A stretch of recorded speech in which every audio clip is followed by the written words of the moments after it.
What's up, everybody? You're very welcome along to this Anfield Agenda special video. We thought we'd have a little bit of fun, so Connor went onto the Anfield Agenda socials and asked you guys to send me in a list of players, and I'll decide if they're underrated or overrated. Now, the thing is, I'm not allowed to sit on the fence. I've been given the instructions by Connor that I have to give an answer to each one. So, with that in mind, I have Mr. Crosby here on audio with me. Connor, how are you? I'm good, how are you? I'm nervous. These things usually land me in a whole world of trouble, mate. So I'm a little bit nervous. I haven't seen this list, so I've got no idea what type of things you're going to throw at me regards to the players. But look, we'll have a little bit of fun. I want you at home to play along as well. When Connor says it, you tell me, or you tell yourselves, or in the comments below, do you think the player's underrated or overrated? And let's see if we have a general consensus. Right, Connor, whenever you're ready, let's get stuck in. Right, easy first one. Bruno Fernandes. Overrated. Am I allowed to give an explanation, or do I just have to give a one-word answer? He's overrated because I think his stats are a little bit, I won't say padded, but I think we will see a decline in his stats when Cristiano maybe starts taking penalties. Overrated, but very, very good at football. I'm not trying to say he's crap, but I would put him in the overrated category. Jorginho. Probably underrated. Very difficult to get appreciated in that position that he plays in. It takes some unbelievable performances. A lot of players in midfield get underappreciated when they don't score goals or play 60-yard passes. So I'd say underappreciated, but appreciated by those in his team. Ruben Diaz. This is obviously going off the back of a season, so I'm going to say overrated because I don't like the comparisons of him to Virgil van Dijk because he hasn't done it consistently long enough yet, nor has he won a Champions League yet. Again, though, I'm not trying to say he's not a good centre-back, but he's certainly, I think, being overrated by a lot of people in the media and certainly by a lot of people on social media. Trent Alexander-Arnold. Underrated. Again, there's two viewpoints to take on this. Do I take the point of a Liverpool fan who knows how good he is, or do I try and go for the general consensus? To me, the first thing that came to my head about Trent was the World Cup situation, or the Euro situation, excuse me. Was he going to be picked by Gareth Southgate or was he not? In the end, he was getting shoehorned in, but the consensus was he probably didn't deserve to be there. That to me is ridiculous. I think he is probably the best right back in the Premier League, if not one of the top three in Europe. I mean, he's definitely in the top 11. He is definitely in the top 11. And by the way, you've segued me in very nicely, Connor. Top 11, ladies and gentlemen, is a free-to-play football management game available on iOS, Android and web browser. As a manager in Top 11, you know I like a bit of managerial experience myself, you are in charge of every single aspect of your club. Signing players, running training, setting up formations and ultimately leading the squad to winning trophies is just part of the experience of managing. Now, if you're a Spurs fan out there, obviously the experience of winning trophies isn't something that comes natural to you. But for the rest of us, you know, that usually lift trophies. You can play against other managers from around the world. There are 4 competitions happening in every Top 11 season. The League, the Cup, the Champions League and the Super League. I know, the Super League. Don't hold it against me. It's what one of the tournaments are. But unlike Spurs, again, there's 4 trophies here that you can win each season. There's lots of fun ways to play the game, ladies and gentlemen. You can play it with your friends. You can team up with an association and play against other groups of managers from around the world. You can also set up a friendly championship and form a league with your friends, colleagues, housemates, family members or whoever else you might. You won't go around and knock on the neighbour's door and ask them do they want to play Top 11. They've probably heard about it. All to compete for the bragging rights of who is the best football manager among you. I know we all think we all are. Let's be honest. Deep down we all think we're the best. Now you've got a chance to prove it. There's something for every football fan in Top 11. You can customise your ground. You can collect jerseys, emblems and lots more. There is a link in the description below, ladies and gentlemen. That will take you to Top 11. As I said at the start, it's available on iOS, Android and on web browsers. Mason Mount. Oh, this is a difficult one. Whoever picked this one, good shout. This is a tough one. You know what? I'm gonna go underrated. Underrated. I often see him forgotten about in certain conversations with the likes of Foden and stuff in it, so I'll go underrated. Harry Kane. Sir Harold of Tottenham is he's overrated, I have to say. He's a very fine striker, definitely, but What puts him in the overrated category for me is his selfishness, but not in the way that I think most people are going to think about. I think of Harry Kane rushing himself back for tournaments, trying to make himself available when I think there are probably better options. Like the Champions League final, he probably should have never set foot in that pitch in that game, but he rushed himself back to it. So adding into the selfishness and the extra hype that he gets from the English media, because look, there's no doubt he's a top class striker, we'd all agree it, but the way some people go on, talking about him as a possible £150 million player, I just don't see him being worth that much money, so I'm going to go on the overrated. Raheem Sterling. Yeah, but this question probably varies when you ask. If you asked me last year, I probably would have given you a different answer. Right now, I'm saying underrated. I can't believe that there's a situation where some Manchester City fans, or even the manager, look at his situation and think that he shouldn't be starting week in and week out. So, amazingly, I'm going to say underrated. Mo Salah. Underrated, massively, hugely, not just by opposition fans, but by some Liverpool fans as well. Small minority. I think most of us understand how lucky and fortunate we are. It's very easy to get spoiled when you're a football fan, or get used to winning or success, or a player scoring 20, 25 goals a season, but he's the real deal. He's a special footballer, and I think we'll look back on him with stronger views when he finishes up his playing career, and we'll just get a taste of how lucky we were. So underrated for me. Paul Pogba. Oh, God, another brilliant one. You know what? I'm going to say at this moment in time, I'm going to say underrated, because I don't think his attributes are being best shown in the way he's being put into the pitch by Ole Gunnar Solskjaer at Manchester United. Different Paul Pogba at Juventus. Different Paul Pogba when he feels loved, feels happy, feels confident in going forward. So I'm going to say underrated at the minute, but I never thought I'd utter those words. Never.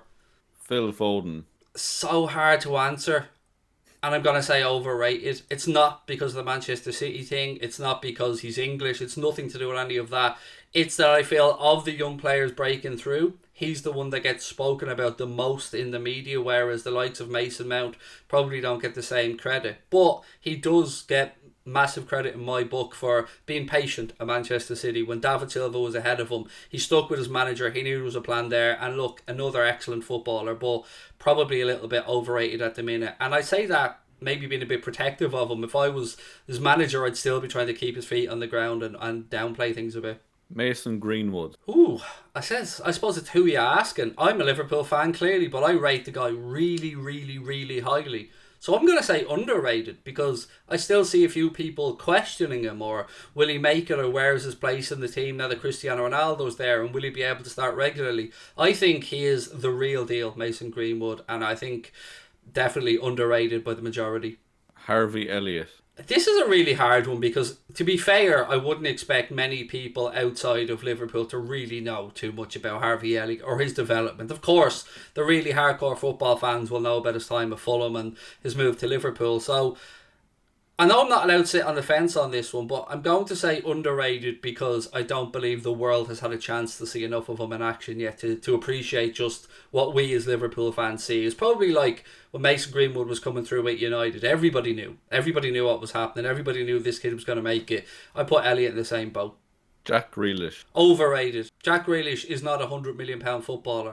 I suppose technically he is a £100 million footballer, but I don't believe any club outside of Manchester City would pay £100 million for Jack Grealish.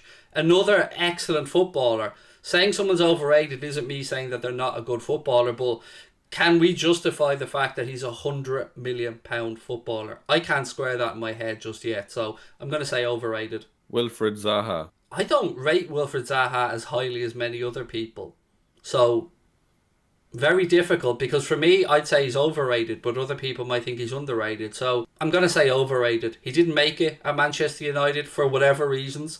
He went on to Crystal Palace and he hasn't excelled. He hasn't really stood out there to say, I'm so glaringly above this level that I should be at United, Chelsea, Liverpool, Barcelona, Real Madrid. So yeah, I'm going to stick with my original decision. Aaron Wan-Bissaka. I think it's cooled down a little bit on Aaron Wan-Bissaka. I think even the hardcore Manchester United fans are starting to realise that yes, he broke through. He was very good when he came from Palace.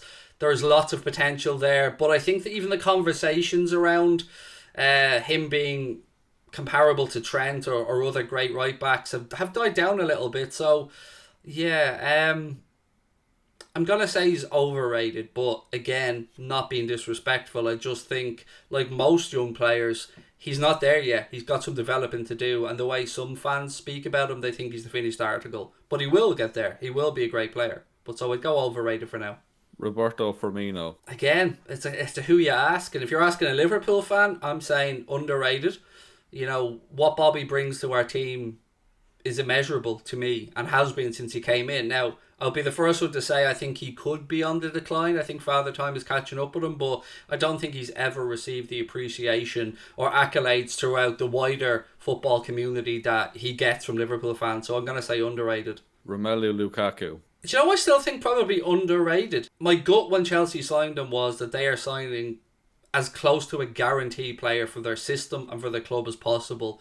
And he is a much improved player from the one that I seen at Everton, the one that I seen at Manchester United. He obviously went away to Italy, changed his lifestyle, maybe his diet, and has come back a really, really, really improved footballer. So there's still flaws in his game, but he's certainly a better player than before he left before he left England to go to Italy. So I would say he's underrated amazingly for a £97 million player.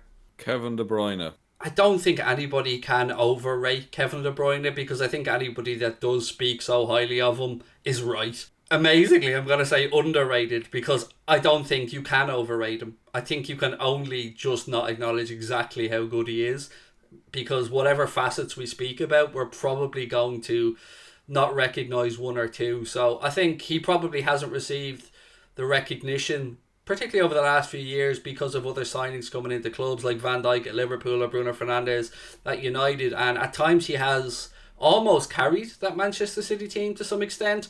That sounds crazy, I know, with the talent they have at their disposal, but he has been the standout player. So I'm going to say underappreciated amazingly. Cristiano Ronaldo. You know what? I'm going to say underrated. I'm going to say underrated because I've seen a lot of comments saying he's washed, or a lot of comments saying he's not the same Ronaldo as before he came back to United. He isn't. He'd be the first to acknowledge that. But he has reinvented himself. And, you know, we speak about the goals that he scored since he came in there, tap-ins or whatever. But again, like Sadio, when we speak about him, you got to be in the right position to do that. He's got a winner's mentality, and that translates to every aspect of the game. Even if we don't like some of his theatrics or some of his falling down or feigning a foul, you have to say it's all done to try and win. So I'm going to say, amazingly, underrated. Adama Traore. Overrated. I'm still on the fence about him. I think it's no accident that he hasn't had a move to a real top club. Wolves are a very good football club, building something good there. And the way that they've come up and maintained their Premier League status from the Championship is phenomenal. But Adama Traore, in my head, will always be the Middlesbrough player, will always be the guy who is 80% of the way there, but just doesn't have the little finesse, the little final touch to really get there. So I'm going to say overrated. Joel Matip. Underrated, and I would have included myself in that. I've really only started to appreciate just how good Joel Matip is in the past year. I think I let myself be blinded by his sketchy injury record, but he is a class centre back, and he oozes calmness, and he just goes about his job really well. So I think underrated, because I think he probably is rightly the partner for Virgil van Dijk right now, ahead of Gomez, ahead of Canade, ahead of Nat Phillips. So yeah, underrated. Rafael Varane. Overrated. Again, a very, very good centre back, but some people speak about him in the same vein as Van Dijk, or the same vein as, let's say, Sergio Ramos. Now, Ramos obviously for all the time has caught up with him, but Rafael Varane is probably a solid 7 out of 10 centre back. Very good addition to Manchester United's defensive reinforcements. No arguments there. Price they paid, absolutely spot on. I just don't think that he is as good as some believe. I think the fact that he has won a lot of stuff at Real Madrid and at France kind of glosses over it a bit. This one's going to get me in trouble. I can already feel it, because I do rate the guy, I really do, but I just don't think he's right up there at the very, very, very, very top level. N'Golo Kante. I'm going to say underrated by everybody, because no matter how good you think he is, he's better. And he just is in every aspect. As a man, as a football player, I'm going to say underrated because he's N'Golo Kante and he can do whatever he wants whenever he wants, and we'll all still think that he's just a cute and cuddly adorable little guy when really he is a match winner, a determined guy, very focused and one hell of a footballer. Jadon Sancho. As of right now, overrated. Not because I don't think he's good enough, but because the comparisons being made towards Mohamed Salah as an example, or Eden Hazard, or other players who have come in and done really well in wide positions in the Premier League. I just don't see it yet. He'll get there. He absolutely will. He's a very, very good talent. But again, we've seen what he did in Germany. As of yet, he hasn't replicated anywhere near those numbers in the Premier League. But he'll get there. So right now, I think he's been blown out of proportion a bit, which I think is a bit negative for his own development, because he is still developing. So I think he will be an absolutely superb footballer, but right now I would say he's been overhyped a little bit or overrated a little bit, and people need to just adjust their expectations. Diogo Jota. Tough one to know, actually, because a lot of the other Liverpool players I would know how other football fans view them, but I can't really say I've had many interactions with opposition football fans around Diogo Jota, so I'm going to say underrated, because when we signed him there was some questions about the price tag. I don't think there's that many questions about the price tag and the money we paid now. I think he's shown he belongs at this level. So I know I've said underrated for every Liverpool player, by the way. That fact hasn't been lost on me, but maybe I just love the lads too much. Bernardo Silva. At the minute, overrated, because I don't think he's performing to his own high standards, and it looks like he could be about to make way from that Manchester City squad if a buyer can be found for him. So I'm going to say overrated at the minute, if people are still thinking of him from 2 years ago, when I think he was performing much better. David De Gea. Underrated. I can't believe that there's even a conversation. I'm one of David De Gea's biggest admirers. I remember when he came in, the skinny kid, when he came in from Atletico Madrid. I remember the mistakes early on, but I knew there was a keeper in there. And he carried United for so long.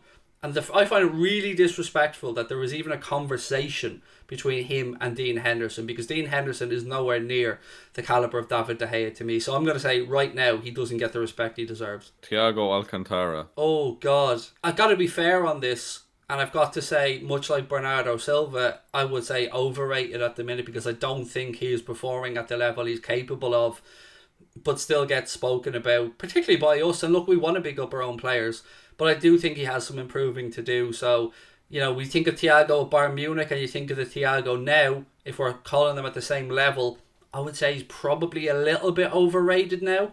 But, you know, there's plenty of time to improve that. And I wanted to try and be fair in my analysis, because I said the same about Bernardo Silva. I think he performed better a couple of years ago. And same with Thiago. Moments of magic, but not enough consistency just yet.